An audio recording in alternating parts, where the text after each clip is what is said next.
Hello guys, and welcome to some true scary Reddit stories. These stories are all true and taken from Reddit. Hope you guys enjoy, and let's get straight into the stories. Good night, Tales. About 2 years ago, I was driving home from a family reunion pretty late at night, and the drive was about 2 hours. I didn't stay the night because I had to be back for work the following day. Most of the drive was on roads with dense bushes and trees on either side. The real creepy ones you see a lot in movies. Anyway, I had been driving about 45 minutes and I was starting to get really tired. You know how sometimes you just suddenly become really tired out of nowhere? Well, yeah, that happened to me. I knew I wasn't going to last, but I didn't come across any place that I felt I could park and safely sleep. Anyway, after it became clear to me that I wasn't going to find a place to pull up and my tiredness wasn't going away, I did something very questionable. I pulled over to the side of the road onto the grass, behind some bushes to try and hide my car from anybody else who was going to come past. The roads weren't empty. I came across another car every few minutes or so. I made a mental note that the time was 11:22 and then fell asleep. Some time later, I was awoken by a scratching sound. I looked at the clock, 11:50. The sound stopped after a few seconds, and because I was still extremely tired, I didn't bother looking around and simply went back to sleep. I was later awoken by the same sound, and it was now 12:40. This time it really freaked me out because the sound didn't stop.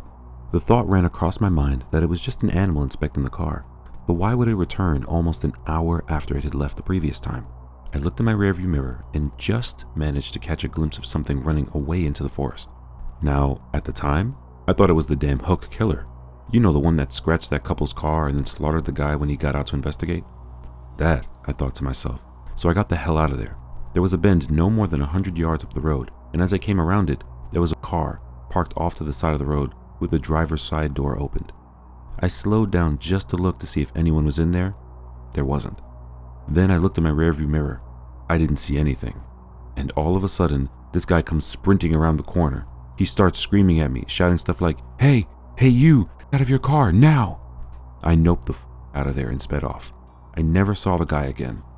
Moral of the story? Don't sleep on the side of a deserted road.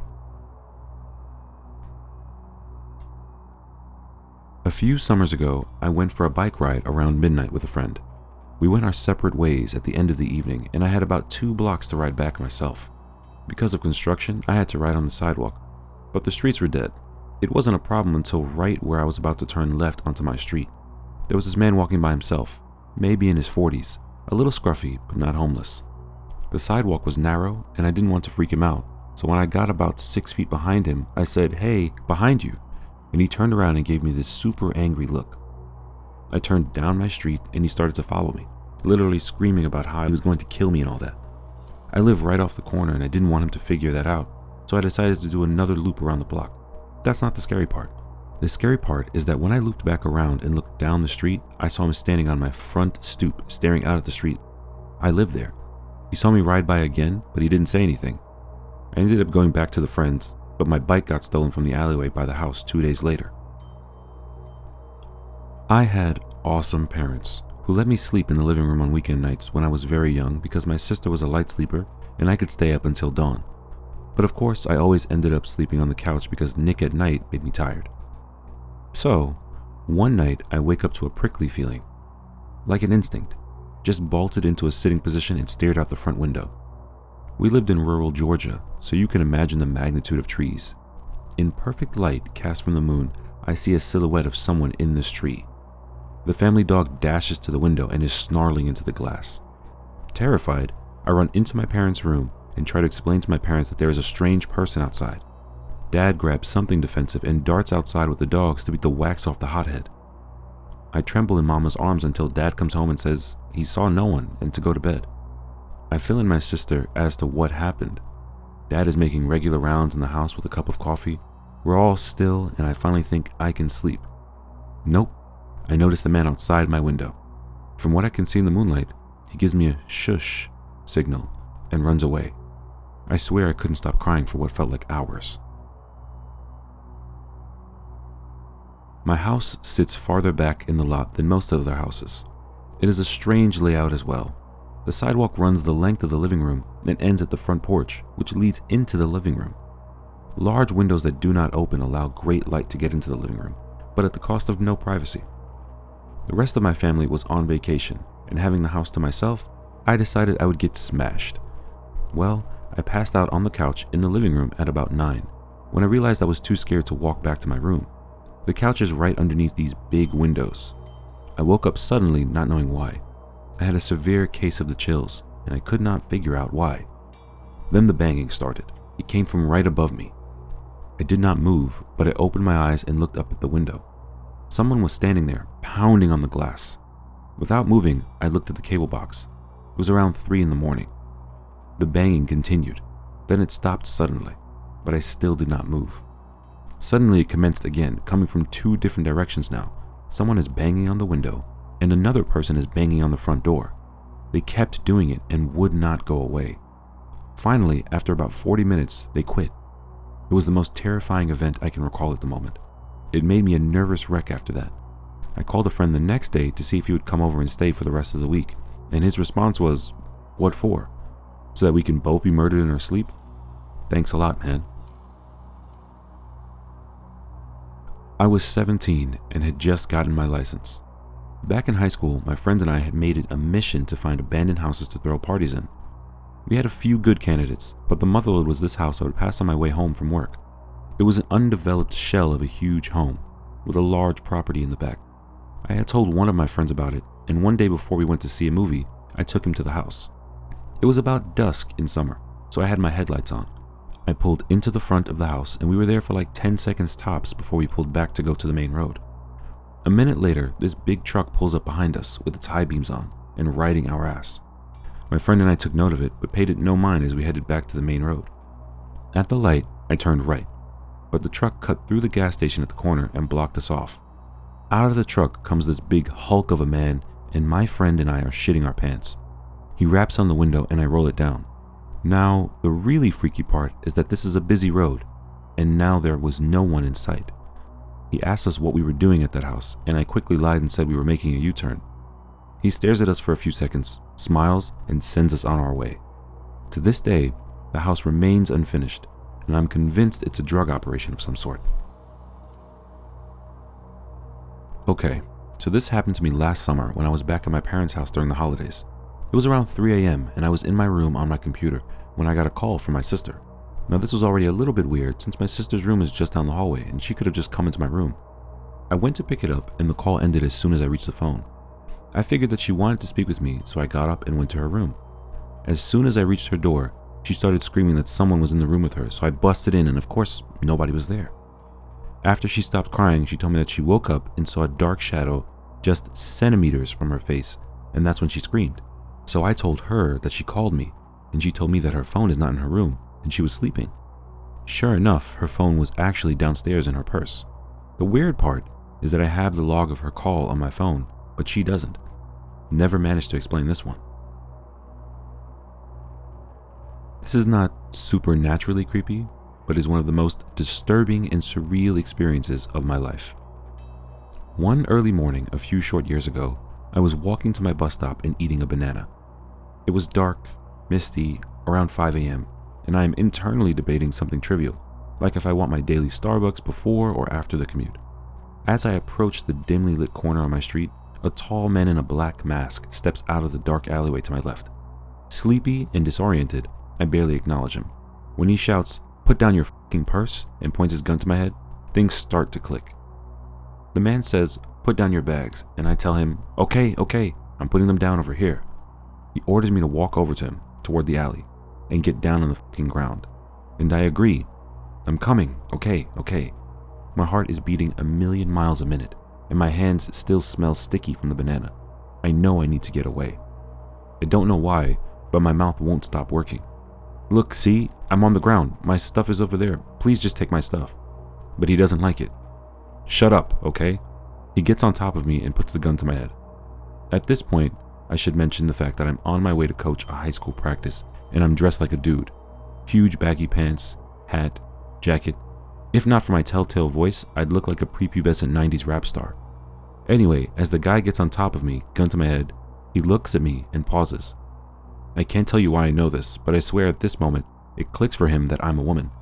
He gets off of me, stands up, and points to the dark alley. Come with me. My stomach hurts. I remember that there have been a recent rash of sexual assaults in my neighborhood, during the daytime no less. When the man points down that dirty alleyway, there was no way in hell you are going to go down there without a fight. But he has a gun, you dipshit, replies voice number 2. Follow me, the real voice. His voice hollers. So I do what I do best. I talk. I'm coming. I'm following you. I call, and the man makes a crucial mistake. He believes me. I take 1, 2 tiny steps backwards towards the sidewalk, and he turns his body and his gun towards the alley. This is my moment. I take a deep breath, tuck my head down in case he starts shooting, and start sprinting away. I hear a voice screaming in a high-pitched wail before I realize that it's mine. After running 6 or 7 blocks, I head back to my apartment, hoping he's not there to see where I lived. The police check out the alleyway an hour later, but the potential attacker is long gone. The only evidence of the encounter is my banana peel browning in the alleyway, and the adrenaline rush that I couldn't shake for days. I would be lying if I said that experience doesn't bother me still, but I'm so fortunate to be mainly haunted by the what-ifs and not the what-dids. My grandmother swore by this story till her dying day. It was during the war in London, and my dad was a baby. She was bombed out of her house and was staying with a friend. The friend had set her up in a room on the top floor. Anyway, she was taking my dad upstairs to bed when a figure materialized on the stairs, telling her not to sleep in that room tonight. She noped back downstairs and told her friend that she and my dad were sleeping in the sitting room that night. Her friend was annoyed, but agreed. That night, a bomb exploded near the house and the roof caved in, right on top of my dad's cot. He would have been killed. When I was in high school, I had a really good friend who lived next door to a house that was always up for sale. People would move out in the middle of the night without a word, and it hadn't had the same owner for more than 6 months straight for a couple of years. One night, we were really bored and he suggested we go explore the house next door, since it had sat empty for a while. We go around back and there's a dog door that he can crawl through, and he unlocks the door and lets me in. The house itself is really unremarkable. It looked like it was built in maybe the 1950s and was a craftsman-style house in an older, nicer part of town. My friend's house was similarly built. The kitchen had a really nice built-in breakfast table set against a picture window. The house's electricity was off, but you could see the streetlight through the window. My friend and I sit down on the floor across from this table and are just hanging out, talking. Why? Who knows? All of a sudden, my friend screams, and in that instant, my vision goes black. But it wasn't that I just couldn't see. My body was engulfed in this sickly coldness from head to toe. I start screaming and I feel my friend's hand grabbing mine and pulling me in some direction forcefully. My vision slowly comes back and I start to warm up when I realize that we're outside under the streetlight.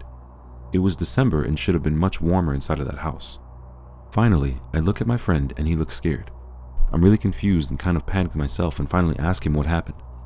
He says that as I was talking, a black thing, this figure that was all black and only had the vague shape of a girl, crawled out from under the table and sat on top of me. Apparently I started groping around with my eyes wide open like I couldn't see, and he was so freaked out he pulled me out of the house.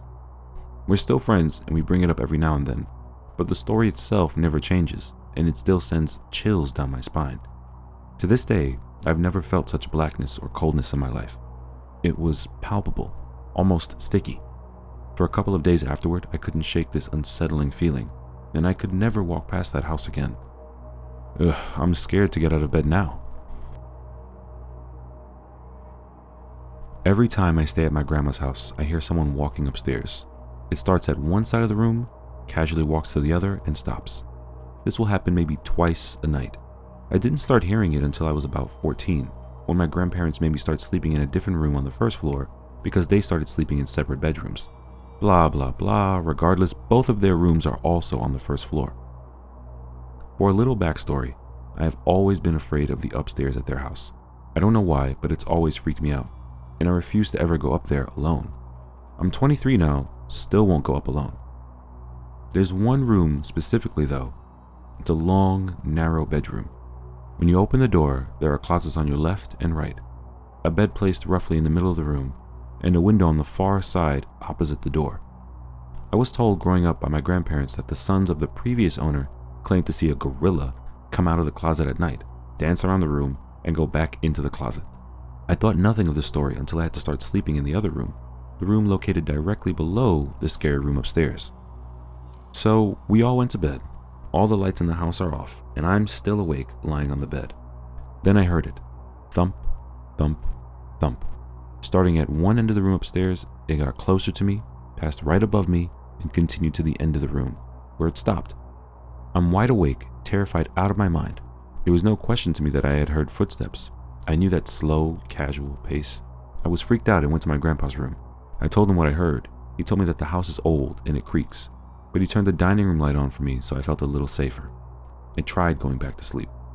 Then it started again, this time from where it ended the first time, by the windows upstairs. It walks over me again and stops when it reaches the door. I thought it was over until 5 seconds later when I heard it coming down the stairs. 1, 2, 3, 4, 5. Silence as it reached the landing. Then 6, 7, 8, 9, 10, and silence again as it reached the first floor. I was frozen in shock. Whatever it was on my floor of the house, and sadly unaffected by the dining room light. I was staring at the doorway to my room. The dining room light was shining in, and my vision began to distort. I felt dizzy with fear, so I pulled the blankets over my head and suddenly heard a scratching sound from inside my room. I knew exactly where it was coming from, too. My grandpa's gun case. It was a very obvious sound, scratching on the wood. Long scratches down the front of the gun case door. I could even hear the door ever so slightly tapping against the frame as each scratch began. I tried to scream, and I couldn't. I took a second to take a deep breath and let out a loud scream. In seconds, my grandpa had made it into my room, and I was relieved. Needless to say, he still didn't believe me, so I did what any normal person would do. I draped a sheet over the side of my bed and slept underneath it. I wrapped myself tight in a comforter, put on headphones, and turned my back to the door. There could be a party of ghosts in my room, and I wouldn't even know. The next morning, my grandpa told my grandma about what had happened the night before. She said, "Oh, that's silly. You know, your cousin woke me up the last time she stayed here. She came in my room saying, 'I hear footsteps.' I slept under the bed for the rest of my week stay with them. I've stayed there countless times since that happened, and I hear footsteps every time. I sleep on top of the bed now, but keep my back to the door and sleep with headphones on. I haven't heard it come down the stairs since that first night, but if it does, I'm out of there."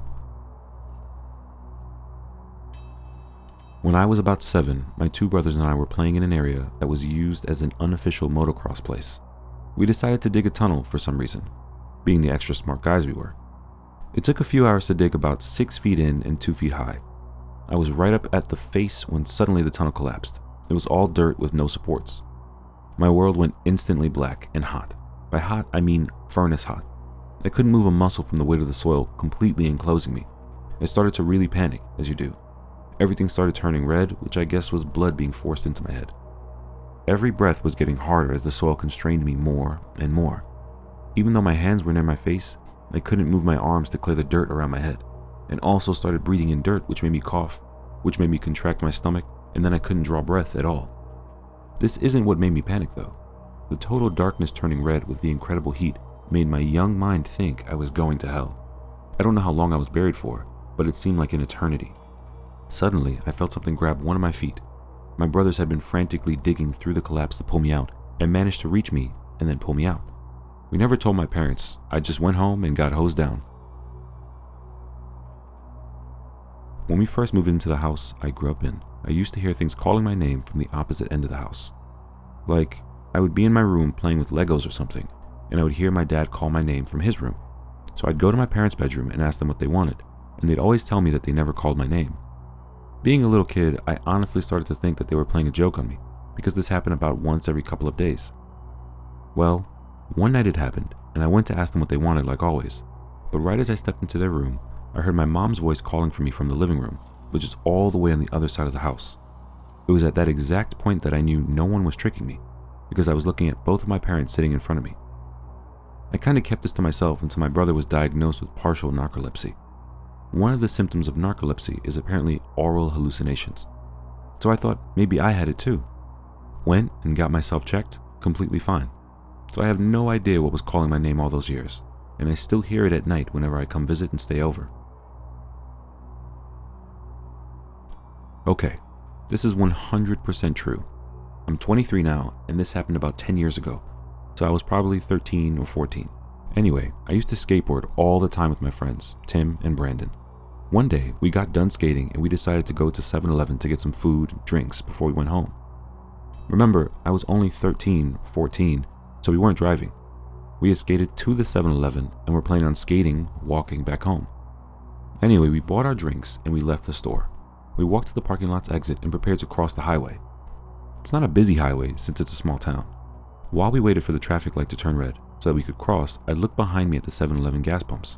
I noticed a 40 to 50-year-old man pumping gas into his white truck. He stared at me, and before I knew it, he dropped the gas pump and jumped into his truck. He slammed on the gas and sped straight at my friends and I. He missed us, but he grazed my arm and knocked my skateboard out of my hand. My friend, Brandon, screamed as the man peeled out and sped into the parking lot next to 7-Eleven. I swear to God, he drove through a ditch, which was between 7-Eleven's parking lot and the parking lot he was in, and tried to run us over again. This is where it got bad. The three of us started running at full speed across the highway and toward the local library, which is like 2 to 3 blocks from 7-Eleven. When we were about half a block away, I looked back and saw the maniac speeding toward us, full of rage. Brandon and Tim ran up to the library doors and I ran towards the woods. It was Sunday, so I knew the library was closed, and there was a trail in the woods which led to my backyard. Meanwhile, the maniac peeled into the parking lot and hopped out of his truck. I looked behind me before escaping into the woods and saw him grab either a shotgun or a crowbar.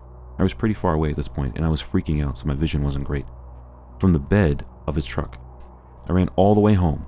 When I got to my street, my neighbor, Tim's dad, told me to get in his car because we had to go to the video store, which is where Tim's mom worked.